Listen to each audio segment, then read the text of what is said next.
ॐ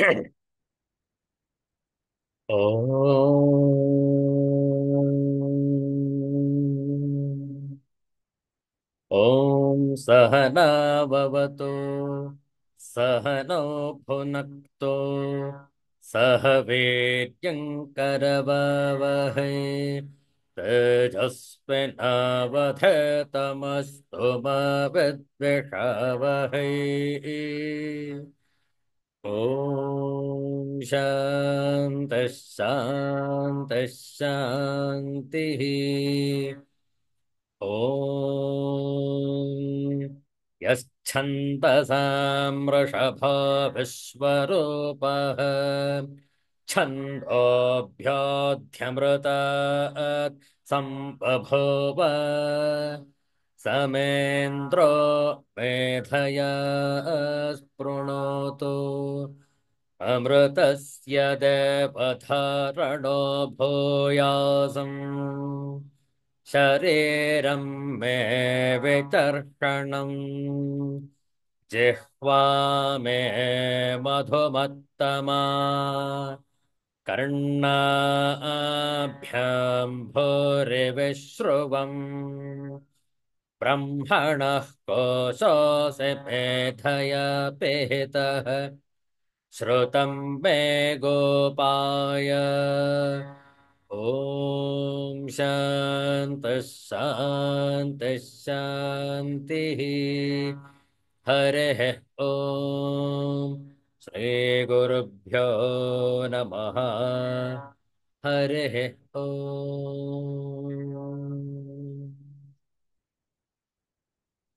Universal prayer.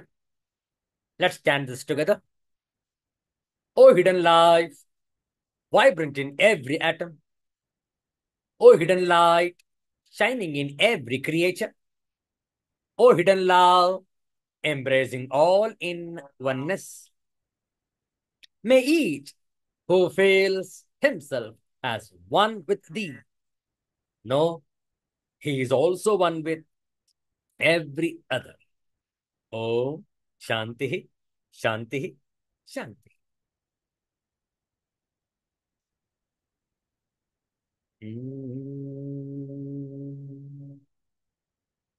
ಇಂದು ಆತ್ಮಷಟ್ಕಂ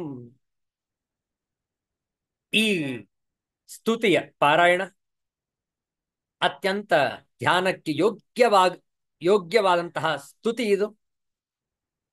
ಇದನ್ನು ಪಾರಾಯಣ ಮಾಡುತ್ತಿದ್ದರೆ ಸ್ವತಃ ಧ್ಯಾನವಾಗುತ್ತಿರುತ್ತದೆ.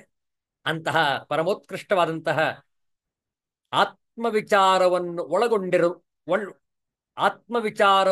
ಒಳಗೊಂಡಿರುವಂತಹ ಸ್ತೋತ್ರವಿದು.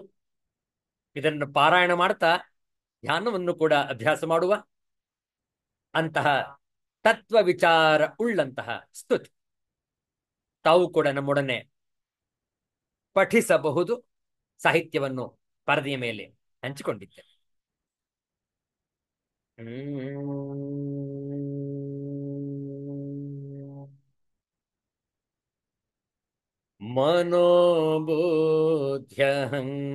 मनोबुद्ध्यहंकार चित्तनिनाहं न च श्रोत्रजिह्वे न च घ्राणनेत्रे न वै व्योमभूमिः न तेजो न वायुः चिदानन्दरूपः शिवोऽहं शिवोऽहं चिदानन्दरूपः शिवोऽहं शिवोऽहं न वै प्राणसंज्ञा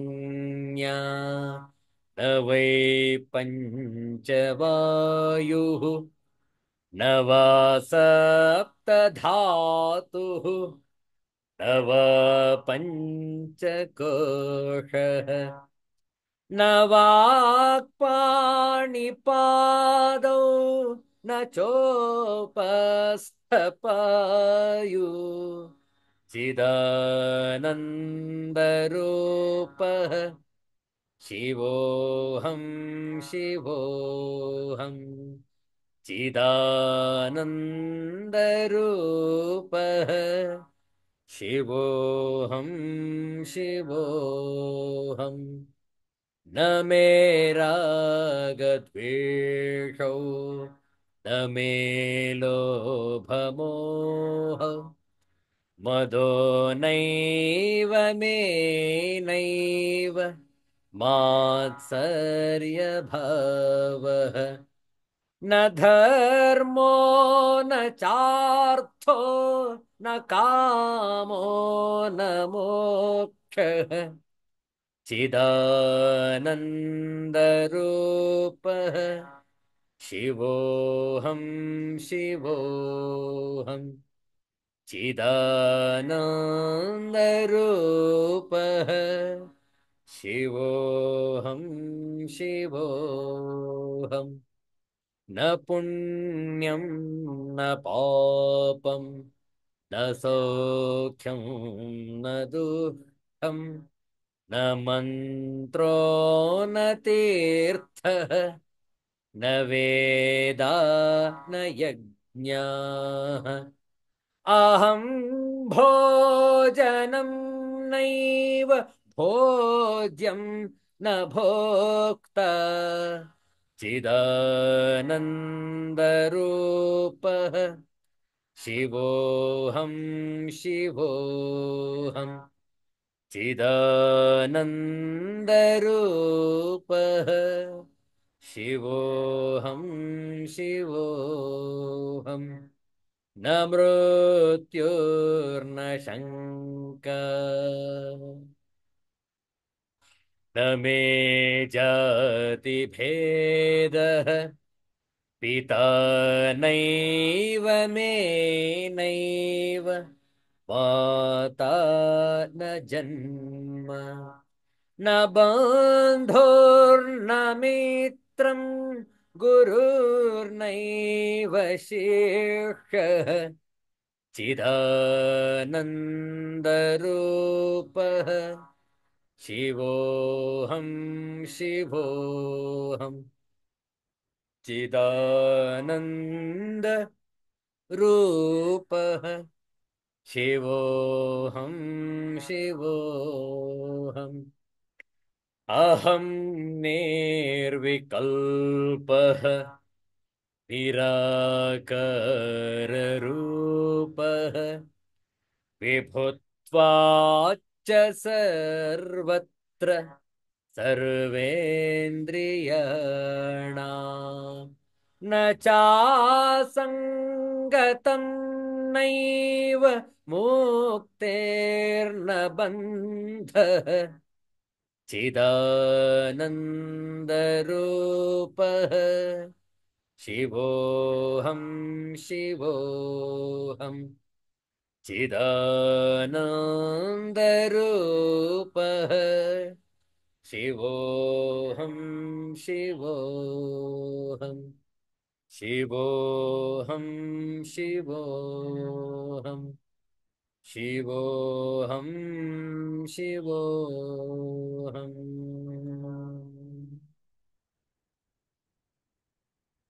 ಪಿತೃಪಕ್ಷದ 10ನೆಯ ದಿನ ಭಾದ್ರಪದ ಬಹುಳ ದಶಮಿ ಇಂದು ಶ್ರೇಷ್ಠವಾದಂತಹ ಸ್ಥಿರವಾಸರ ಶನಿವಾರ. ಇಂತಹ ಶನಿವಾರದಂದು ಈ ಮುಸ್ಸಂಜೆಯಲ್ಲಿ ಶ್ರೀರಾಮನ ಒಂದು ಭಜನೆಯನ್ನು ಮಾಡೋಣ. ಪುರಂದರದಾಸರ ಕೀರ್ತನೆ ಇದು. ಈ ಪುರಂದರದಾಸರ ಕೀರ್ತನೆಯನ್ನು ಹೇಳಿಕೊಡ್ತೇವೆ, ತಾವು ಪುನರಾವರ್ತಿಸಬಹುದು.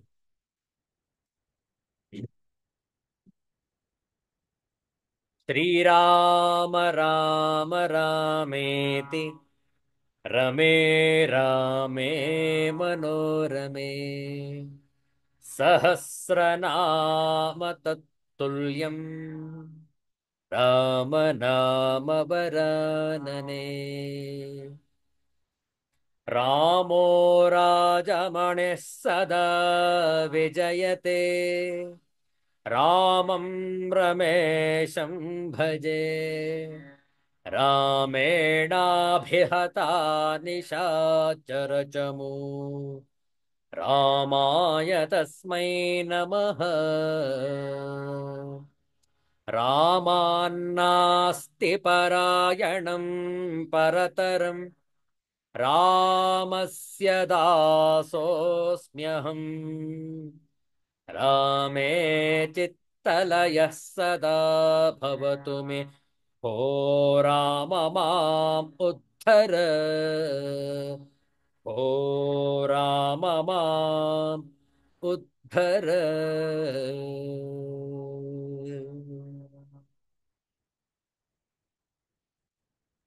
ರಾಮ ನಾಮವ ನುಡಿ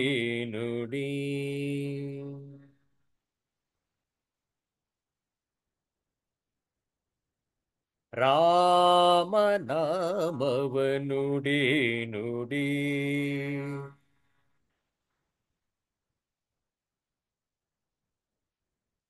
ಕಾಮ ಕ್ರೋಧಗಳ ಬಿಡಿ ಬಿಡಿ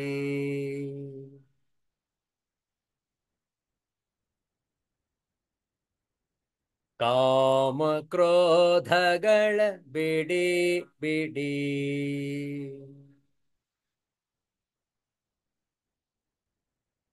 ಶ್ರೀರಾಮ ನಾಮವ ನುಡಿ ನುಡಿ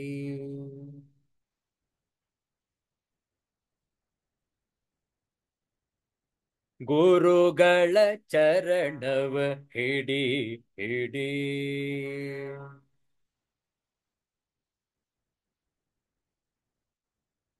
ಹರಿ ನಿರ್ಮಾಲ್ಯವ ಮುಡಿ ಮುಡಿ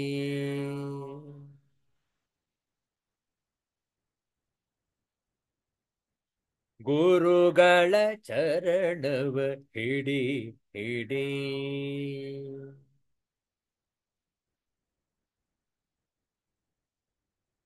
ಹರಿ ನಿರ್ಮಾಲ್ಯವ ಮುಡಿ ಮುಡಿ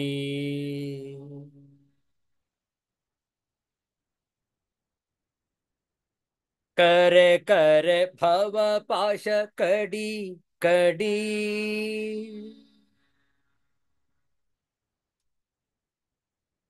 ಬಂದ ದುರಿತವನೆಲ್ಲ ಹೊಡಿ ಹೊಡಿ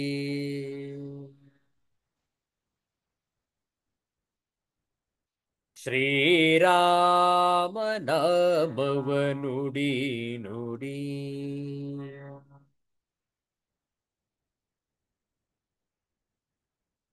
ಸಜ್ಜನ ಸಂಗವ ಮಾಡೋ ಮಾಡೋ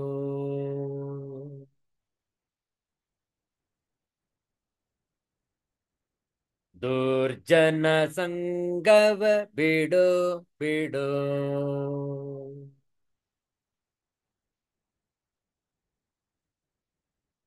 ಸಜ್ಜನ ಸಂಗವ ಮಾಡೋ ಮಾಡೋ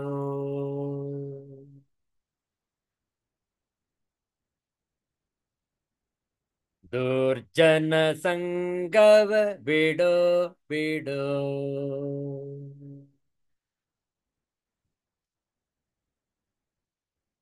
ಅರ್ಜುನನ ಸಾರಥಿಯ ನೋಡೋ ನೋಡೋ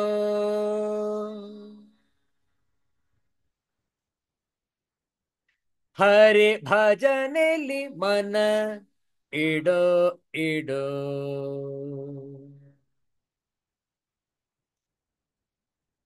ಶ್ರೀರಾಮ ನಾಮವ ನುಡಿ ನುಡಿ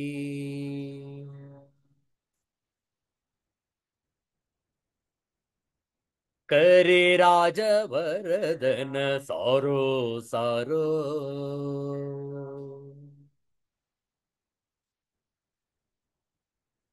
ಶ್ರಮ ಪರಿಹರಿಸೆಂದು ಹೊರೋ ಹೊರೋ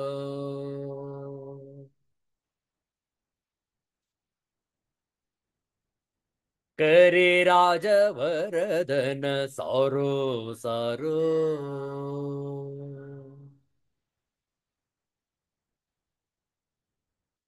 ಶ್ರಮ ಪರಿಹರಿಸೆಂದು ಹೊರೋ ಹೊರೋ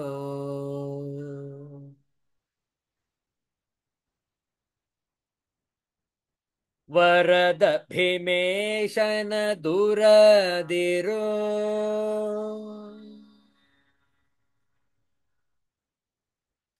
ನಮ್ಮ ಪುರಂದರ ವಿಠಲನ ಸೇರೋ ಸೇರೋ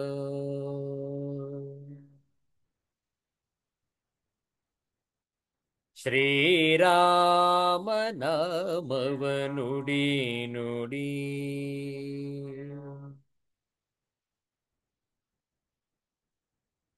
ಕಾಮ ಕ್ರೋಧಗಳ ಬಿಡಿ ಬಿಡಿ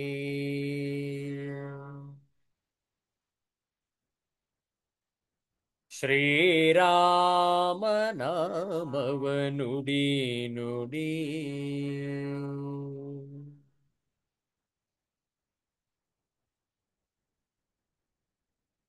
अयोध्यापति श्री रामचंद्र महाराज की जय। श्री कोदंडराम स्वामी की जय। सिद्धांत अवधूत चिंतन श्री गुरुदेव दत्त। जय जय रघुवीर समर्थ श्री सद्गुरुनाथ महाराज की जय। हर हर नमः पार्वती पतये हर हर महादेव शंभो।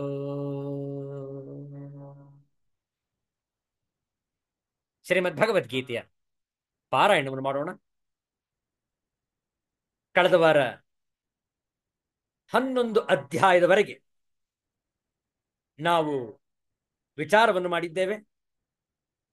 ಇಂದು 12ನೇ ಅಧ್ಯಾಯವನ್ನು ಆರಂಭಿಸಬೇಕು.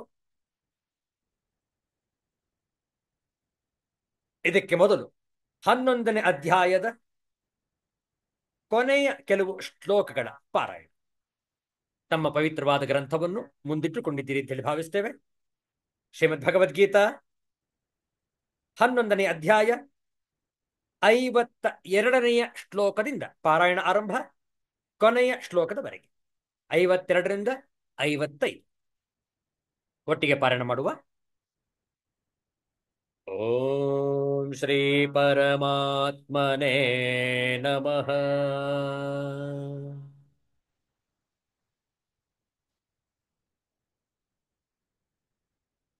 ಒಂದು ನಿಮಿಷ.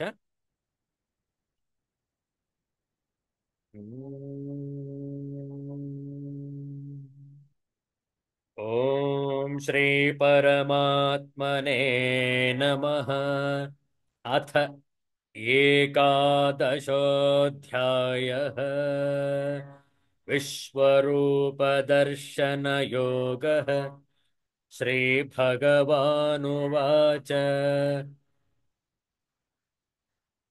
ಸುದುರ್ದರ್ಶಮಿದಂ ರೂಪಂ ದೃಷ್ಟವಾನಸಿ ಯನ್ಮಮ ದೇವಾ ಅಪ್ಯಸ್ಯ ರೂಪಸ್ಯ ನಿತ್ಯಂ ದರ್ಶನಕಾಂಕ್ಷಿಣಃ.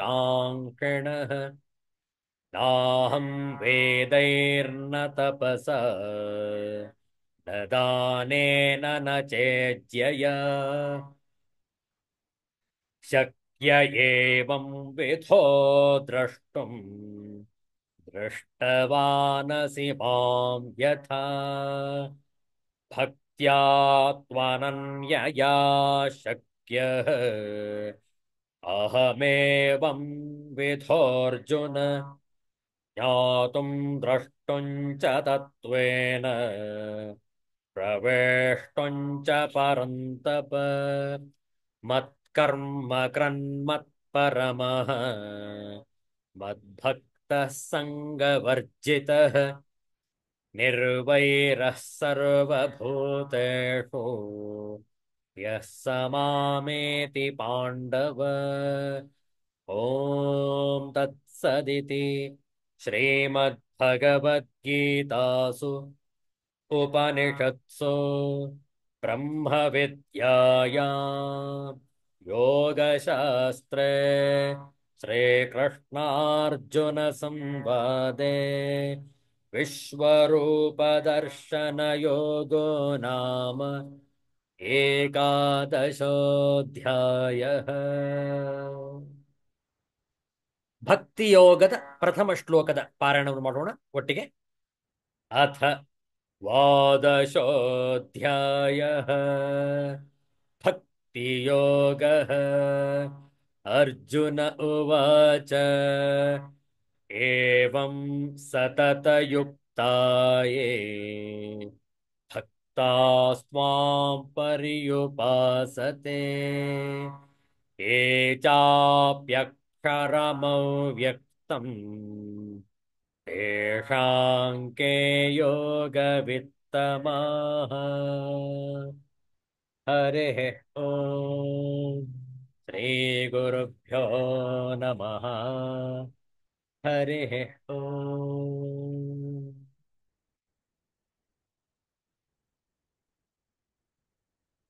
ಶ್ರೀ ಗುರುಭ್ಯೋ ನಮಃ.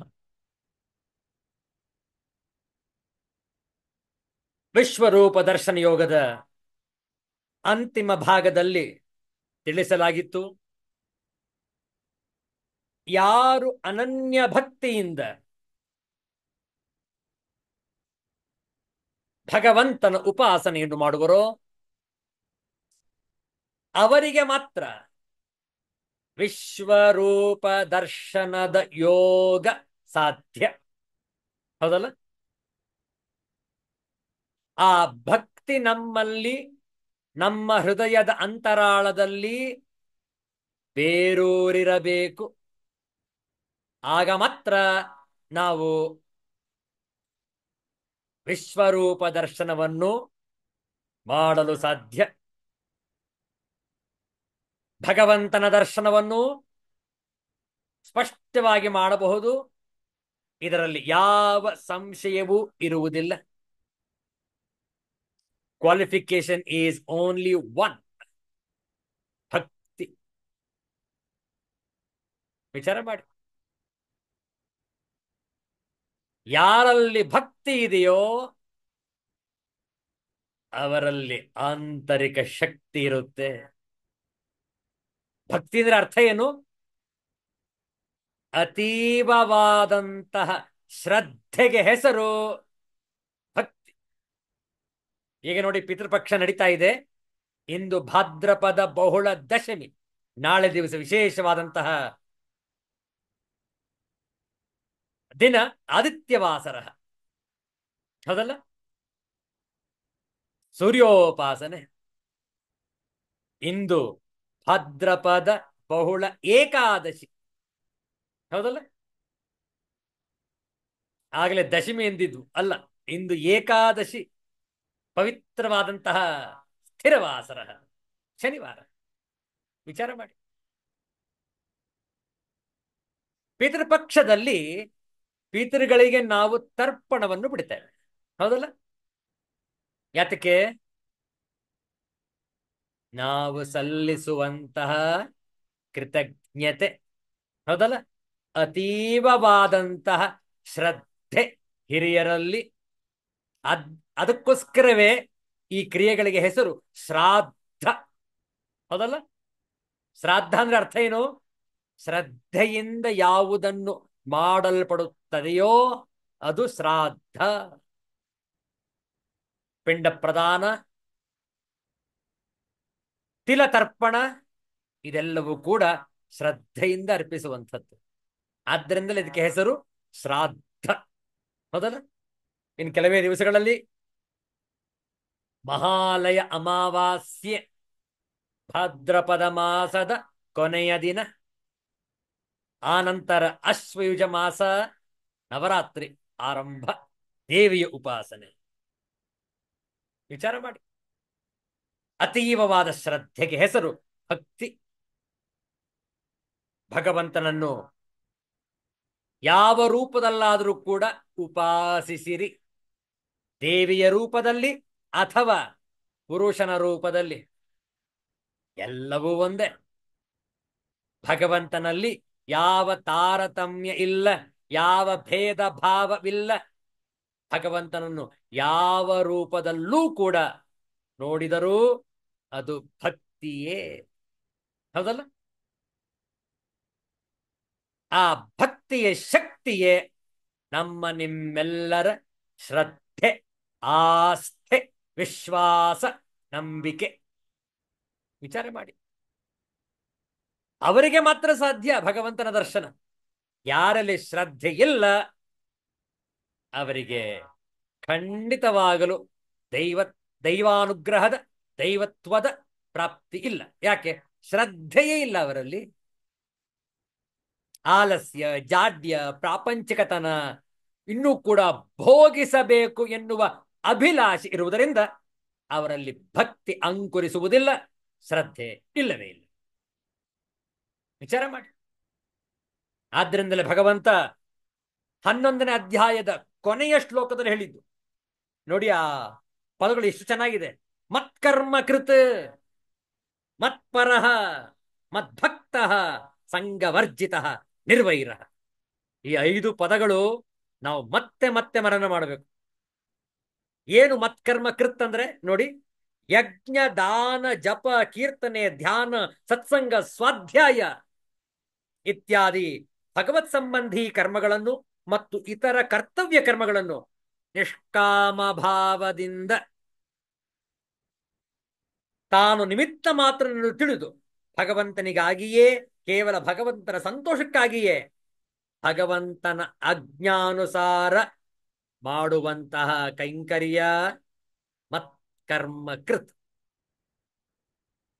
ಮತ್ಪರಃ, ಮತ್ಪರಃ ಅಂದ್ರೆ ಭಗವಂತನನ್ನೇ ಪರಮೋತ್ಕೃಷ್ಟನೆಂದು ತಿಳಿಯುವುದು. ಎಂದರೆ ಭಗವಂತನೇ ಪರಮ ಧ್ಯೇಯ, ಪರಮ ಲಕ್ಷ್ಯ, ಪರಮ ಗುರಿ, ಪರಮ ಆಶ್ರಯ, ಪರಮ ಪ್ರಾಪಣೀಯನು, ಪಡೆಯುವಂತಹವನು ಎಂದು ತಿಳಿದು ಭಗವಂತನಲ್ಲಿಯೇ ಪರಾಯಣನಾಗಿರಬೇಕು. ಇದಕ್ಕೆ ಹೆಸರು ಮತ್ಪರಃ. 3ನೇ ಪದ ಮದ್ಭಕ್ತ. ಮದ್ಭಕ್ತ ಅಂದ್ರೆ ಅರ್ಥ ಏನು? ನಾನು ಕೇವಲ ಭಗವಂತನವನು, ಬೇರೆ ಯಾರವನೂ ನಾನು ಅಲ್ಲ, ಭಗವಂತನಿಗೆ ಸೇರಿದವನು ಎಂದು ತಿಳಿದು ಭಗವಂತನಲ್ಲಿಯೇ ತನ್ಮಯನಾಗಿ ಅತಿಶಯ ಪ್ರೇಮದಿಂದ ಭಗವಂತನ ನಾಮ, ರೂಪ, ಗುಣ, ಪ್ರಭಾವ, ಲೀಲಾದಿಗಳ ಶ್ರವಣ, ಕೀರ್ತನ, ಪಠಣ, ಮನನಗಳನ್ನು ಮಾಡುತ್ತಾ ಇರುವುದೇ ಮದ್ಭಕ್ತ. ವಿಚಾರ ಮಾಡಿ. 4ನೆಯ ಪದ ಸಂಗವರ್ಜಿತ. ಬಹಳ ಮುಖ್ಯ ಇದು. ಮತ್ಕರ್ಮ ಕೃತ್ತಾಗಿ ಮತ್ಪರನು ಮದ್ಭಕ್ತನು ಆದ ಭಕ್ತನಿಗೆ ಪ್ರಪಂಚದಲ್ಲಿ ಆಸಕ್ತಿ, ಮಮತೆ, ಕಾಮನೆಗಳು ಉಳಿದಿರುವುದಿಲ್ಲ. ಪ್ರಪಂಚದ ಸಂಗವಿರುವುದಿಲ್ಲ. ಹೇಗೆ ಸಂಗವರ್ಜಿತನಾಗಿ ಇರುವುದೇ ನಿಸ್ಸಂಗದ ಭಾವ, ಸಂಗವರ್ಜಿತ. 5ನೆಯ ಪದ ನಿರ್ವೈರ. ಆಚಾರ್ಯ ಶಂಕರರು ಹೇಳಿದ್ರು, ಯಾರು ಕೆಟ್ಟ ಕೆಲಸವನ್ನು ಮಾಡುತ್ತಾ ನಮಗೆ ಯಾರು ಹಿಂಸೆಯನ್ನು ಮಾಡ್ತಾ ಇರ್ತಾನೋ ಅವನಲ್ಲೂ ಕೂಡ ವೈರತ್ವ ಇರಬಾರದು. ಸರ್ವತ್ರ ಭಗವದ್ಭಾವವು ಉಂಟಾದಾಗ ಯಾವುದೇ ಪರಿಸ್ಥಿತಿಯಲ್ಲಿಯೂ ಸರ್ವಭೂತಗಳಲ್ಲಿ ದ್ವೇಷ ಭಾವವಿರುವುದಿಲ್ಲ, ವೈರತ್ವವಿರುವುದಿಲ್ಲ. ಇಂತಹ ನಿರ್ವೈರ ಗುಣವನ್ನು ಹೊಂದಿರುವುದೇ ಭಗವಂತನ ಪ್ರಾಪ್ತಿ. ನೋಡಿ, ಒಂದಕ್ಕೊಂದು ಪೂರಕವಾಗಿರುವ ಈ 5 ಗುಣಗಳನ್ನು ಹೊಂದಿರುವ ಅನನ್ಯ ಭಕ್ತಿಯುಕ್ತ ಭಕ್ತನು ಪ್ರಪಂಚದಿಂದ ವಿಚ್ಛೇದವಾದ ಮನ ಉಳ್ಳವನಾಗಿ ಭಗವಂತನನ್ನು ತತ್ವದಿಂದ ತಿಳಿಯುತ್ತಾನೆ. ಭಗವಂತನನ್ನು ಸಾಕಾರ ರೂಪದಲ್ಲಿ ದರ್ಶಿಸುತ್ತಾನೆ. ವಿಶ್ವರೂಪ ದರ್ಶನವನ್ನು ಮಾಡಿಕೊಳ್ಳುವನು ಮತ್ತು ಭಗವಂತನನ್ನೇ ಪಡೆಯುವನು. ಭಗವಂತನ ಭಕ್ತನಿಗೆ ಅನನ್ಯ ಭಕ್ತಿಯಿಂದಲೇ ಭಗವಂತನ ದರ್ಶನ, ಭಗವಂತನ ಜ್ಞಾನ, ಭಗವಂತನ ಪ್ರಾಪ್ತಿ. ಹೌದಲ್ಲ? ಇದು 11ನೇ ಅಧ್ಯಾಯದ ಕೊನೆಯ ಶ್ಲೋಕವಾಗಿತ್ತು. ಈ ಅನನ್ಯ ಭಕ್ತಿಯೇ ನಮ್ಮನ್ನು ಭಗವಂತನೆಡೆಗೆ ಕರೆದೊಯ್ಯುವುದು. ಈ 12ನೇ ಅಧ್ಯಾಯದಲ್ಲಿ ಭಕ್ತಿಯೋಗದಲ್ಲಿ ಪ್ರಧಾನವಾಗಿ ಉಪಾಸನೆಯ ವಿವಿಧ ಮಾರ್ಗಗಳ ವಿವರಣೆ ಇದೆ. ಯಾವ ಉಪಾಸನೆಯ ಮಾರ್ಗವು ಯಾವ ಗುಣವಿಶೇಷವಿರುವ ಭಗವದ್ಭಕ್ತರಿಗೆ ಆಚರಿಸಲು ಯೋಗ್ಯವೆಂಬುದರ ನಿರೂಪಣೆ ಇದೆ. ಭಗವದ್ಭಕ್ತಿಯ ವರ್ಣನೆಯನ್ನು ಮಾಡಿ ಭಕ್ತರ ಲಕ್ಷಣಗಳನ್ನು ತಿಳಿಸಲಾಗಿದೆ. ಜ್ಞಾನಯೋಗ ಮತ್ತು ಭಗವದ್ಭಕ್ತಿಯ ಪರಸ್ಪರ ತುಲನೆಯನ್ನು ಸಹ ಸಂಕ್ಷೇಪವಾಗಿ ಈ ಅಧ್ಯಾಯದಲ್ಲಿ ವರ್ಣಿಸಲಾಗಿದೆ, ಮಾಡಲಾಗಿದೆ. ಆದ್ದರಿಂದ ಈ ಅಧ್ಯಾಯಕ್ಕೆ ಹೆಸರು ಭಕ್ತಿಯೋಗ. ಭಗವಂತನು ಇಲ್ಲಿಯವರೆಗೆ ಹಲವು ಬಾರಿ ನಿರ್ಗುಣ ನಿರಾಕಾರ ಬ್ರಹ್ಮೋಪಾಸನೆಯನ್ನು ಶ್ಲಾಘಿಸಿರುವನು. ಹೌದಲ್ಲ? ಹಲವು ಬಾರಿ ಸಗುಣ ನಿರಾಕಾರ ಅಧಿಯಜ್ಞನ ಉಪಾಸನೆಯನ್ನು ಮತ್ತು ಹಲವು ಬಾರಿ ಸಗುಣ ಸಾಕಾರ ಉಪಾಸನೆಯನ್ನು ಶ್ಲಾಘಿಸಿದನು. ಇವುಗಳನ್ನು ಕೇಳಿದ ಅರ್ಜುನನಿಗೆ ಸಗುಣ ಸಾಕಾರ ಭಗವಂತನ ಉಪಾಸಕರು ಮತ್ತು ನಿರ್ಗುಣ ನಿರಾಕಾರ ಪರಬ್ರಹ್ಮನ ಉಪಾಸಕರು ಇವರಲ್ಲಿ ಉತ್ತಮರು ಯಾರು ಎಂದು ತಿಳಿಯುವ ಜಿಜ್ಞಾಸೆ ಉಂಟಾಗಿದೆ. ಈ ಕುತೂಹಲದ ಪರಿಹಾರಕ್ಕಾಗಿ ಅರ್ಜುನನು ಭಗವಂತನನ್ನು ಕೇಳುವಂತಹ ಪ್ರಶ್ನೆಯಿಂದ ಈ ಅಧ್ಯಾಯವು ಆರಂಭವಾಗಿದೆ. ಹೌದಲ್ಲ? ಮೊದಲ ಶ್ಲೋಕ ನೋಡಿ. ಮತ್ತೊಮ್ಮೆ ಮೊದಲ ಶ್ಲೋಕದ ಪಾರಾಯಣ ಮಾಡೋಣ 2 ಬಾರಿ. ಅರ್ಜುನ ಉವಾಚ ಏವಂ ಸತತಯುಕ್ತಾಯೇ ಭಕ್ತಾಸ್ತ್ವಾಂ ಪರ್ಯುಪಾಸತೆ ಯೇ ಚಾಪ್ಯಕ್ಷರಮವ್ಯಕ್ತಂ ತೇಷಾಂ ಕೇ ಯೋಗವಿತ್ತಮಾಃ. ಅರ್ಜುನ ಉವಾಚ ಏವಂ ಸತತಯುಕ್ತಾಯೇ ಭಕ್ತಾಸ್ತ್ವಾಂ ಪರ್ಯುಪಾಸತೆ ಯೇ ಚಾಪ್ಯಕ್ಷರಮವ್ಯಕ್ತಂ ತೇಷಾಂ ಕೇ ಯೋಗವಿತ್ತಮಾಃ. ಏವಂ ಸತತಯುಕ್ತಾಃ ಯೇ ಭಕ್ತಾಃ ತ್ವಾಂ ಪರ್ಯುಪಾಸತೆ ಯೇ ಚ ಅಪಿ ಅಕ್ಷರಂ ಅವ್ಯಕ್ತಂ ತೇಷಾಂ ಕೇ ಯೋಗವಿತ್ತಮಾಃ. ಅನ್ವಯಾರ್ಥ ನೋಡಿಕೊಳ್ಳಿ. ಭಗವಂತನ ವಚನಗಳನ್ನು ಕೇಳಿ ಅರ್ಜುನನ ಪ್ರಶ್ನೆ: ಹೇ ಮನಮೋಹನ, ಹೇ ಕೃಷ್ಣ, ಯೇ ಭಕ್ತಾಃ ಏವಂ ಸತತಯುಕ್ತಾಃ, ಯಾವ ಅನನ್ಯ ಪ್ರೇಮಿ ಭಕ್ತರು ಹಿಂದೆ ಹೇಳಿದ ಪ್ರಕಾರವಾಗಿ ನಿರಂತರ ನಿನ್ನ ಭಜನೆ ಧ್ಯಾನದಲ್ಲಿ ತೊಡಗಿದ್ದು, ತ್ವಾಂ ಚ ಯೇ ಅಕ್ಷರಂ ಅವ್ಯಕ್ತಂ ಅಪಿ ಪರ್ಯುಪಾಸತೆ, ಸಗುಣರೂಪಿ ಪರಮೇಶ್ವರನಾದ ನಿನ್ನನ್ನು ಉಪಾಸಿಸುತ್ತಾರೆ, ಚ ಮತ್ತು ಯೇ ಅಕ್ಷರಂ ಅವ್ಯಕ್ತಂ ಅಪಿ ಬೇರೆಯವರು ಕೇವಲ ಅವಿನಾಶಿಯಾದ ಸಚ್ಚಿದಾನಂದ ಘನ ನಿರಾಕಾರ ಬ್ರಹ್ಮನನ್ನೇ ಅತಿ ಶ್ರೇಷ್ಠ ಭಾವದಿಂದ ಭಜಿಸುತ್ತಾರೆ, ತೇಷಾಂ ಯೋಗವಿತ್ತಮಾಃ ಕೇ.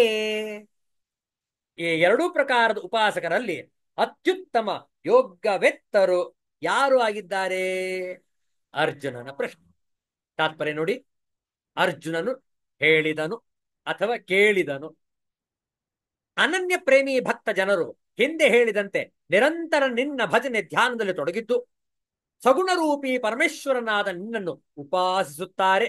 ಹಾಗೂ ಇತರರು ಕೆಲವರು ಅವಿನಾಶಿ ಸಚ್ಚಿದಾನಂದಘನ ನಿರಾಕಾರ ಬ್ರಹ್ಮನನ್ನೇ ಶ್ರೇಷ್ಠ ಭಾವದಿಂದ ಉಪಾಸಿಸುವರು. ಈ ಎರಡು ವಿಧದ ಉಪಾಸಕರಲ್ಲಿ ಉತ್ತಮ ಯೋಗವೆತ್ತರು ಯಾರು? ನೋಡಿ ಎಂತಹ ಪ್ರಶ್ನೆ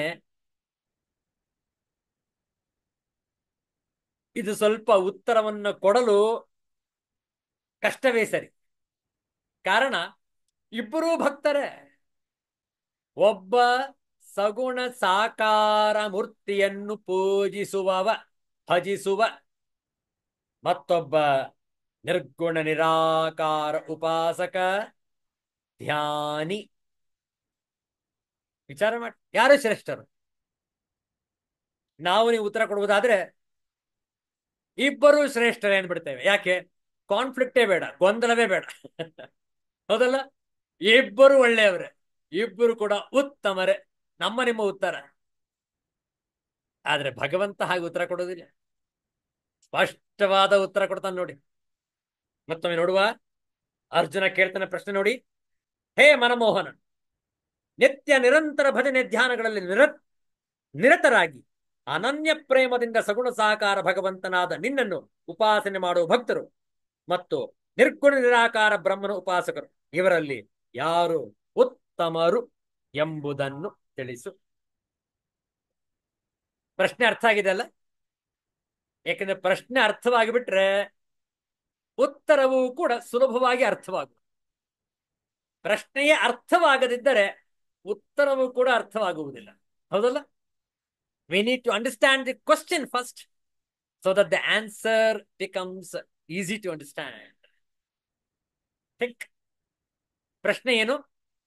ಸಗುಣ ಸಾಕಾರ ಉಪಾಸನೆ ಶ್ರೇಷ್ಠವೋ ಅಥವಾ ನಿರ್ಗುಣ ನಿರಾಕಾರ ಉಪಾಸನೆ ಶ್ರೇಷ್ಠವೋ? ಇವೆರಡರಲ್ಲಿ ಯಾವುದಾದ್ರೂ ಒಂದು ಶ್ರೇಷ್ಠ ಆಗ್ಬೇಕು. ನಾವು ನೀವು ಉತ್ತರ ಕೊಡುವ ಹಾಗೆ ಇಬ್ಬರು ಒಳ್ಳೆಯವರೇ, ಎರಡೂ ಸರಿಯೇ, ಆಹಾ, ಒಂದ್ ಹೇಳ್ಬೇಕು. ಈಗ ಇಬ್ರು ತಂಡ ಸ್ಪರ್ಧೆಯಲ್ಲಿ ಭಾಗವಹಿಸ್ತಾ ಇರ್ತಾರೆ. ಇಬ್ರು ತಂಡ, ಎರಡು ತಂಡಗಳು.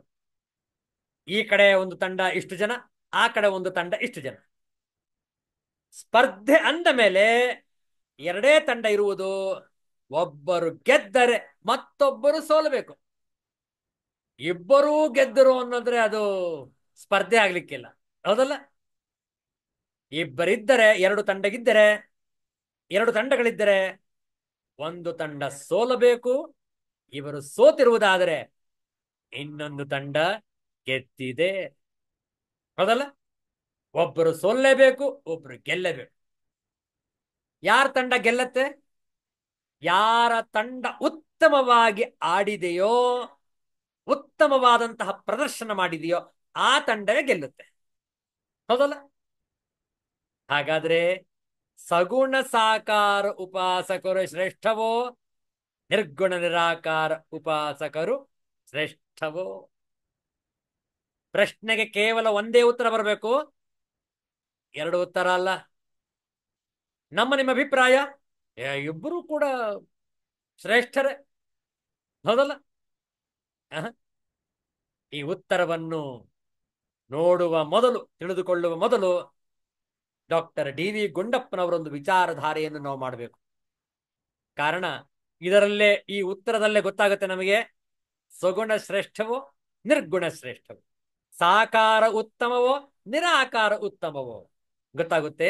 ನೋಡೋಣ ಡಾಕ್ಟರ್ ಡಿ.ವಿ. ಗುಂಡಪ್ಪನವರ ಒಂದು ವಿಚಾರಧಾರೆ ಬಹಳ ಸೊಗಸಾಗಿದೆ ನೋಡಿ.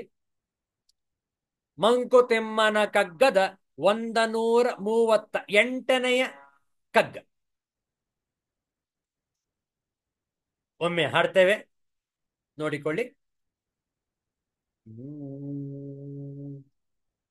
ಬಾನಾಚೆಯಿಂ ವಿಶ್ವಸತ್ವತಾನಿಳಿದಿಳೆಗೆ ನಾನೆನುವ ಚೇತನದಿ ರೂಪಗೊಂಡಿಹುದು. ನಾನೆನುವ ಕೇಂದ್ರದಿನೆ ಹೊರಟ ಸತ್ವದ ಪರಿಧಿ ಬಾನಾಚೆ ಹಬ್ಬಿಹುದೋ ಮಂಕುತಿಮ್ಮ. ಬಾನಾಚೆ ಹಬ್ಬಿಹುದೋ ಮಂಕುತಿಮ್ಮ. ಮಂಕುತಿಮ್ಮ ಮಂಕುತಿಮ್ಮ.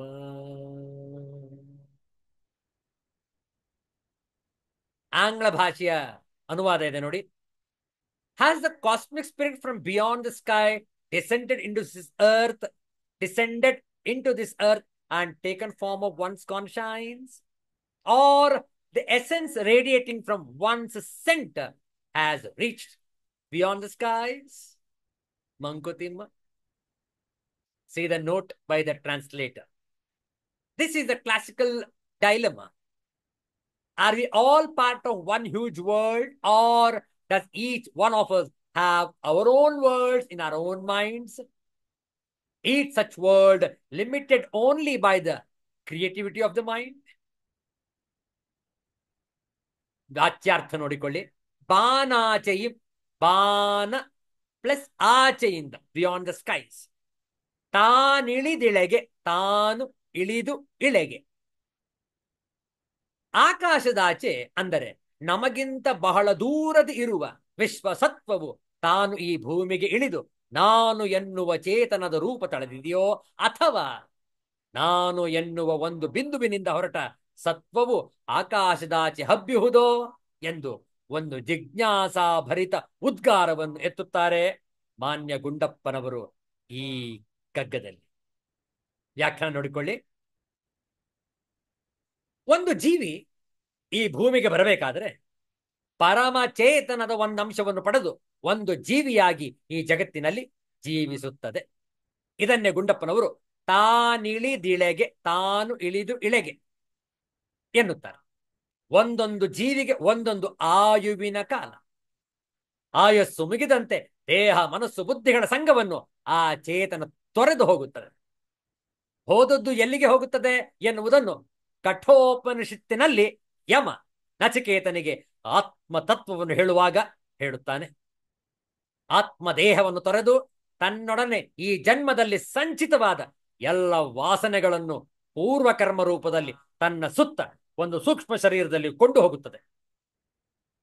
ಮತ್ತೆ ಅದು ಇನ್ನೊಂದು ಸ್ಥೂಲ ದೇಹವನ್ನು ಧರಿಸಿದಾಗ ಆ ಎಲ್ಲ ಪೂರ್ವಕರ್ಮಗಳನ್ನು, ವಾಸನೆಗಳನ್ನು ಪ್ರಕಟಗೊಳಿಸಿ ಮತ್ತೆ ಪೂರೈಸಿಕೊಳ್ಳುತ್ತದೆ.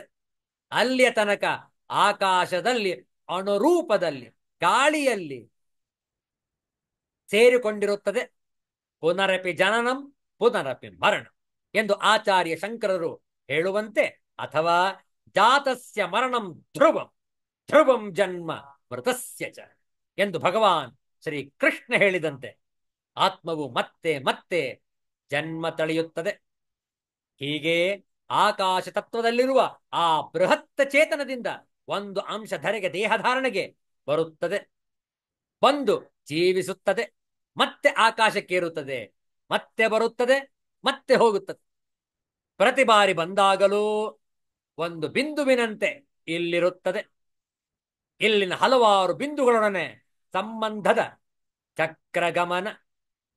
ಈ ಭೂಮಿಯ ಮೇಲೆ ಎಷ್ಟು ಜೀವರಾಶಿಗಳಿವೆಯೋ ಅಷ್ಟೇಯೋ, ಹೆಚ್ಚು ಅಥವಾ ಕಡಿಮೆಯೋ, ಜೀವರಾಶಿಗಳು ಆಕಾಶದಲ್ಲಿಯೂ ಅಣುರೂಪದಲ್ಲಿ ಇವೆ ಎಂದು ನಮ್ಮ ನಂಬಿಕೆ. ಅಲ್ಲಿಯದು ಇಲ್ಲಿಗೆ ಬರುತ್ತವೆ, ಇಲ್ಲಿಯವು ಅಲ್ಲಿಗೆ ಹೋಗುತ್ತವೆ. ಇದೇ ಈ ಕಗ್ಗದ ಪೂರಣ. ಆದರೆ ಈ ಪ್ರಕ್ರಿಯೆಯನ್ನು 4 ಸಾಲುಗಳಲ್ಲಿ ವಿವರಿಸಲು ಸಾಧ್ಯವಿಲ್ಲ. ಕೇವಲ ಮಹಾ ವಿದ್ವಾಂಸರು ಮಾತ್ರ ಇದನ್ನು ಸೂಕ್ತವಾಗಿ ವಿವರಿಸಬಲ್ಲರು. ಆದರೆ ಎಂದು ಆ ಜೀವ ಪೂರ್ವಕರ್ಮ ರಹಿತವಾಗುತ್ತದೋ, ಅಥವಾ ಎಂದು ಆ ಜೀವ ವಾಸನಾರಹಿತವಾಗುತ್ತದೋ, ಅಂದು ಅದು ಪ್ರಕೃತಿ ಸಂಬಂಧವನ್ನು ತೊರೆದು ಶುದ್ಧವಾಗಿ ತನ್ನ ಸ್ವಸ್ಥಾನವಾದ ಪರಮಾತ್ಮನನ್ನು ಸೇರುತ್ತದೆ ಎನ್ನುತ್ತದೆ ಭಾರತೀಯ ವೇದಾಂತ. ವಾಚಕರೇ, ಮಾನ್ಯ ಗುಂಡಪ್ಪನವರು ಈ ಕಗ್ಗದಲ್ಲಿ ಒಂದು ಸಂದೇಹದ ರೂಪದಲ್ಲಿ ಈ ವಿಚಾರವನ್ನು ನಮ್ಮ ಮುಂದೆ ಪ್ರಸ್ತಾಪ ಮಾಡಿದ್ದರೂ ನಮ್ಮನ್ನು ವಿಚಾರಕ್ಕೆ ಹಚ್ಚುವುದಕ್ಕೋಸ್ಕರವೇ ಈ ರೀತಿಯ ಪ್ರಸ್ತಾಪ ಮಾಡಿದ್ದಾರೆ ಎಂದು ನನ್ನ ನಂಬಿಕೆ. ಈ ವಿಚಾರವನ್ನು ನಂಬಬೇಕು, ಏಕೆಂದರೆ ನಂಬಿಕೆಯೇ ನಮ್ಮ ಅಸ್ತಿತ್ವದ ಆಧಾರವಲ್ಲವೇ? ವಿಚಾರ ಮಾಡಿ. ಆದ್ದರಿಂದ ಸಗುಣ ಸಾಕಾರ ಉಪಾಸನೆ ಶ್ರೇಷ್ಠವೋ, ನಿರ್ಗುಣ ನಿರಾಕಾರ ಉಪಾಸನೆ ಶ್ರೇಷ್ಠವೋ? ಅತ್ಯಂತ ಮಾರ್ಮಿಕವಾದಂತಹ ಪ್ರಶ್ನೆ. ಉತ್ತರವನ್ನು ನಾಳೆ ದಿವಸ ನೋಡೋಣ. ಆದಿತ್ಯವಾಸರ ಭಾದ್ರಪದ ಬಹುಳ ದ್ವಾದಶಿ. ಒಳ್ಳೆಯದು. ಶಾಂತಿ ಮಂತ್ರವನ್ನು ಪಠಿಸಿ ಇಂದಿನ ಸತ್ಸಂಗವನ್ನು ಸಂಪನ್ನಗೊಳಿಸೋಣ. ಓಂ ಪೂರ್ಣಮದಃ ಪೂರ್ಣಮಿದಂ ಪೂರ್ಣಾತ್ ಪೂರ್ಣಮುದಚ್ಯತೆ ಪೂರ್ಣಸ್ಯ ಪೂರ್ಣಮಾದಾಯ ಪೂರ್ಣಮೇವಾವಶಿಷ್ಯತೆ. ಓಂ ಶಾಂತಿ ಶಾಂತಿ ಶಾಂತಿ. ಹರಿ ಓಂ. ಶ್ರೀ ಗುರುಭ್ಯೋ ನಮಃ. ಹರೇ ಎಲ್ಲರಿಗೂ ಒಳಿತಾಗಲಿ. ಎಲ್ಲರಿಗೂ ಶುಭವಾಗಿ. ಜೈ ಶ್ರೀ ಗುರುದೇವ್.